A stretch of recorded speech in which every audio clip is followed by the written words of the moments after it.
किसी भी फील्ड के अंदर एक्सपर्टीज बनाने के लिए जो सबसे ज़्यादा इंपॉर्टेंट चीज़ होती है वो उसके अंदर यूज़ होने वाली डेफिनेशन, टर्म्स, उनके बारे में आपको नॉलेज होना बहुत ज़रूरी है। इवन तो कि आप वो काम में इस्तेमाल कर रहे हैं या नहीं कर रहे, उसके बारे में आपका नॉलेज होना बहुत ज़्यादा इंपॉर्टेंट है। इसी तरह एआई के अंदर बहुत सारी ऐसी टर्म्स हैं जो कॉमनली यूज़ होती हैं, लोग बोलते हैं, लेकिन हमें उनके बारे में नहीं पता है कि वो क्या होती हैं।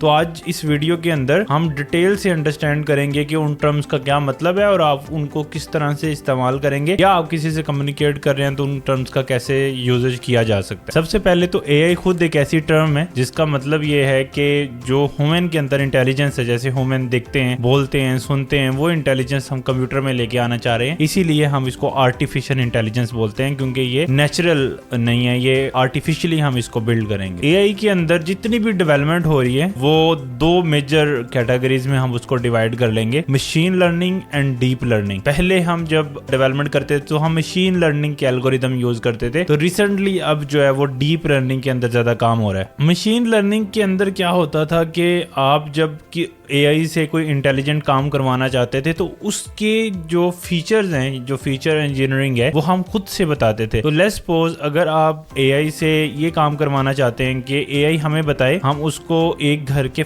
मतलब डिफरेंट फीचर्स बताएंगे, उस घर में कितने रूम्स हैं, उसके अंदर कितनी चीजें हैं, और उसके अगेंस्ट वो हमें उसकी प्राइस वैल्यू बताए। इसी तरह अगर हम उसको बताएं कि ये कार है और उसके अंदर ये फीचर्स हैं तो इसकी क्या प्राइस होनी चाहिए, ये काम हम मशीन लर्निंग को यूज करके किया कर सकते हैं, लेकिन इसमें हमें सारे के सारे फीचर खुद बताने पड़ते हैं। अच्छा, फीचर जैसा कि उस कार के अंदर उसका कौन सा मॉडल है, उसकी उसमें कौन सी इंजन है, और कौन कौन सी कितने डोर एंड सो ऑन, और उन फीचर के अगेंस्ट हम वैल्यू बताते हैं कि कंप्यूटर को हम पहले से ये डाटा देते हैं कि ये फीचर होंगे तो ये प्राइस होगी, ये फीचर होंगे ये प्राइस होगी। इसी तरह अगर आप कोई घर की प्रेडिक्शन करना चाहते हैं तो आप घर के सारे फीचर बताएंगे, उसके अगेंस्ट उसकी प्राइस वैल्यू भी बताएंगे। जब आप ये सारा डाटा कंप्यूटर को दे देंगे, उसके बाद आप किसी नए होम के बारे में उससे पूछेंगे तो वो पुराने एक्सपीरियंस यानी पुराने डाटा को देखते हुए नई प्रेडिक्शन कर पाएगा। तो इस सारे कंसेप्ट को हम मशीन लर्निंग बोलते हैं। इसके बरक्स डीप लर्निंग में क्या होता है कि आपको फीचर नहीं बताने पड़ते, यानी फीचर इंजीनियरिंग जो है वो ऑटोमेटिकली कंप्यूटर खुद से करता है। लेट्स सपोज अगर हम उसको एक डॉग और एक कैट दिखा रहे हैं तो हमें उसको बताना नहीं है कि डॉग किसे कहते हैं और कैट किसे कहते हैं, वो फीचर की इंजीनियरिंग खुद से करेगा कि डॉग और कैट के अंदर डिफरेंसेस क्या होते हैं। इसी तरह अगर हम मशीन लर्निंग में यही प्रॉब्लम सॉल्व करते तो हमें कंप्यूटर को बताना पड़ता कि कैट कैसी नजर आती है, डॉग कैसा नजर आता है, उसकी क्वालिटीज क्या हैं,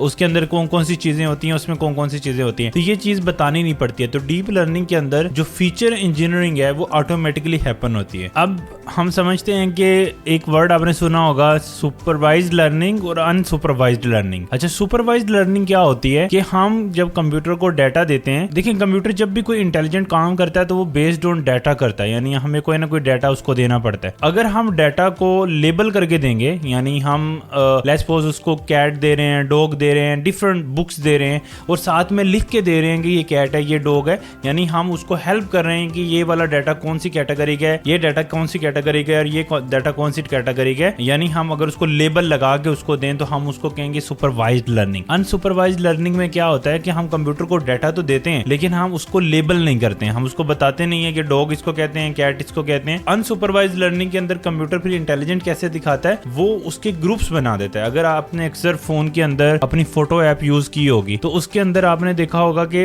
वो जब आप डिफरेंट फ्रेंड्स के साथ पिक्चर्स लेते हैं तो उसके वो फेसेस जो है वो कैटर कर देता है, यानी उसके एक क्लस्टर बना देता है। एक फोटो पे क्लिक करते हैं तो उसके रिलेटेड सारी फोटो इकट्ठी हो जाती हैं। तो ये कैसे होता है, ये अनसुपरवाइज्ड लर्निंग से होता है।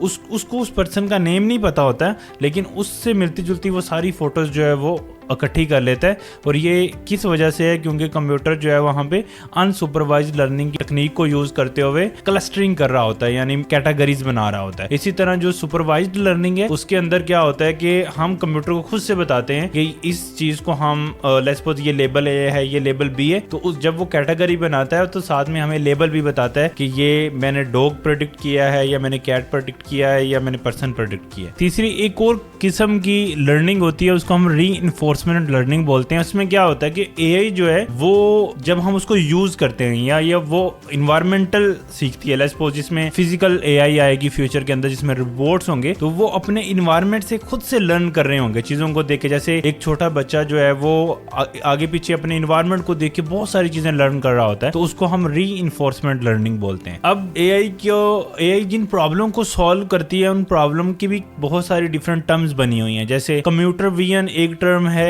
एनएलपी एक टर्म है। कंप्यूटर विजन में क्या होता है, ऐसी वो सारी एआई की प्रॉब्लम जिसके अंदर इमेजेस इन्वॉल्व होती हैं, जिसके अंदर वीडियोस इन्वॉल्व होती हैं, ऐसी प्रॉब्लम्स को हम कंप्यूटर विजन बोलते हैं। विजन मतलब जैसे इंसान की आंख देखती है, अगर हम ये वाली इंटेलिजेंस कंप्यूटर में डालना चाहते हैं तो उसको हम विजन बोलते हैं। तो कंप्यूटर विजन जो है वो ऐसी फील्ड है जिसके अंदर इमेजेस या वीडियोस के रिलेटेड सारी प्रॉब्लम को हम हैंडल करते हैं। इसी तरह एनएलपी नेचुरल लैंग्वेज प्रोसेसिंग वो एआई के अंदर ऐसी फील्ड है जिसके अंदर हम जितनी भी लैंग्वेजेस के रिलेटेड प्रॉब्लम्स हैं या एलएलएम्स हैं उनको प्रॉब्लम को हल करते हैं। जैसे चैट जीपीटी जो सोल्यूशन हमें प्रोवाइड करती है वो एनएलपी एरिया का सोल्यूशन प्रोवाइड करती है, यानी जिसके अंदर हम इंसानों की तरह बोल सकते हैं, सुन सकते हैं। जिस तरह हम एक इंसान एक दूसरे से बोलते सुनते हैं, सेम वो वाली लैंग्वेजेस की मदद से वो हम अचीव कर पाते हैं। एआई के अंदर एक टर्म आप बहुत ज्यादा सुनते हैं, मॉडल्स।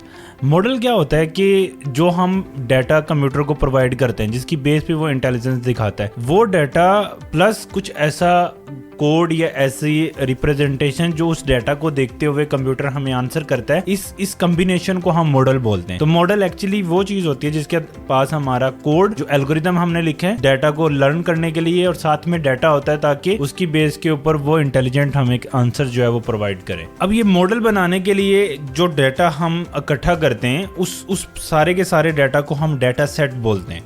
तो आपने वर्ड याद रखना है, डाटा जो हम एआई को देते हैं उस डाटा को हम डाटा सेट बोलते हैं।